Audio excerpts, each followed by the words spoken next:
Who's your money on? Yeah, if I knew that, I'd be a rich man. But I am so looking forward to this race.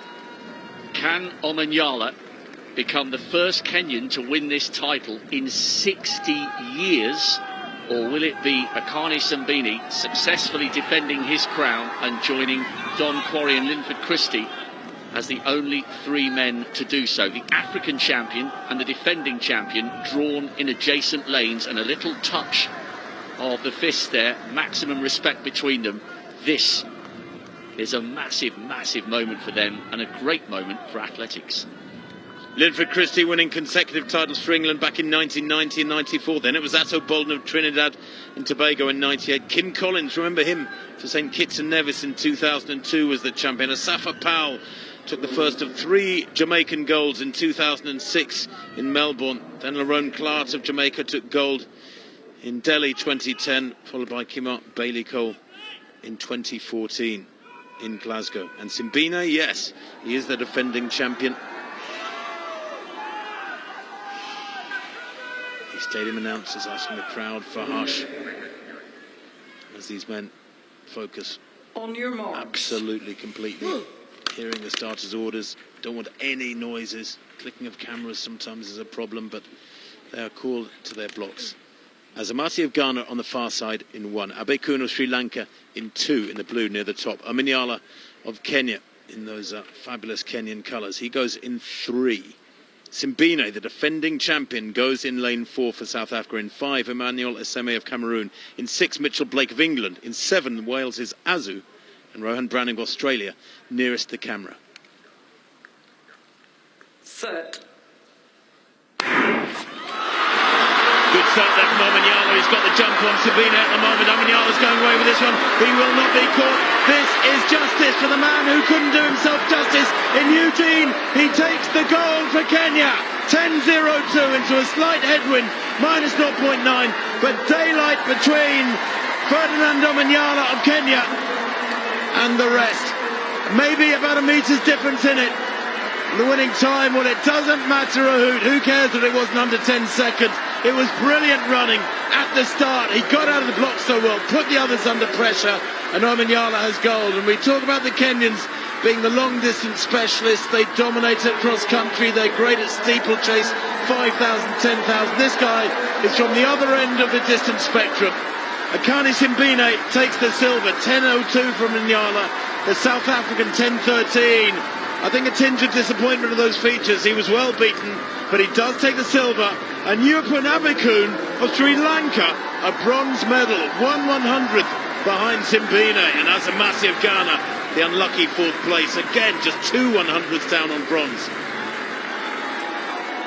Well, from a neutral's point of view, you've got to be so pleased for Omanyala. It was an awful way for him to arrive at the World Championship as one of the fastest men in the world this year, only having 3 hours to prepare for his heat. It was a hopeless quest to try and taste glory and gold in Eugene.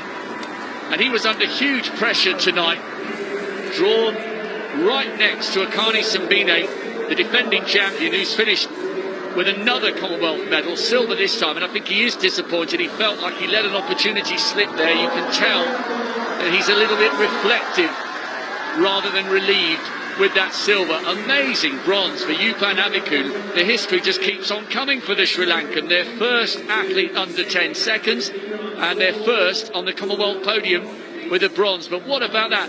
No Kenyan has won this title since Serafino Antal won in 1962 when it was over 100 yards. History again tonight in Birmingham. The Kenyan will be the toast of a nation thousands of miles away. Well, Omanyala was the favourite. You look at his credentials on paper, the 4th fastest in Commonwealth history, 9th fastest man ever from anywhere around the planet. 9.77 he ran in the middle of September last year. And there was never any doubt about it. He led from the very first stride. Simbine tightening up there with the pressure of trying to get back. That's more than a metre lead. Great running on the near side from Browning, who just got out dipped. It was so tight. You look at the place times, I'm telling you, from 2nd place down to 6th place, just 7 100ths of a second. I mean, that is a very, very tight finish indeed. I thought it looked there 20 metres out like Browning was going to get a medal. Yeah, I did, because he was closing, and then it all got a little bit tight on the line. I said this during the semi-finals. He looks like he's built like a boxer rather than a sprinter. His upper body is absolutely massive. And just like Julius Yego, who became a world champion for Kenya in the javelin, Omanyala is showing that the Kenyans don't just win medals when it comes to the steeplechase, the 1500, the 8, the 5 and the 10. He is a history maker and a record breaker for the proud East African nation. And I wonder how many more Kenyans will want to get into sprinting after seeing what Omanyala has done here in Birmingham and around the World's Diamond League circuit over the last couple of years. That was superb. Wasn't it just? And frankly, it wasn't close. Come the finish, 10.02 to 10.13. That's a metre and more, the speed they're moving at.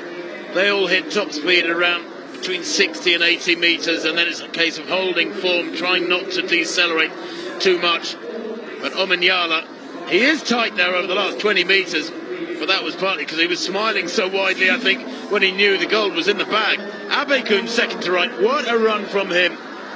Absolutely superb. That is one of the biggest upsets of the week in these athletics championships so far, and probably will be come the end of the week, because Abekun, well, I thought he'd done well to make the final. To actually get amongst the medals is, as you said quite rightly, Rob, quite historic.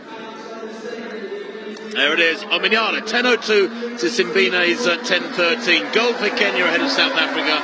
And the Sri Lankan Yupan Abekun, a brilliant bronze day. The Ghanaian Benjamin Azamati, just 2/100ths shy of the medals. And Jeremiah Azu of Wales, well, that's a superb fifth place for him, 10.19.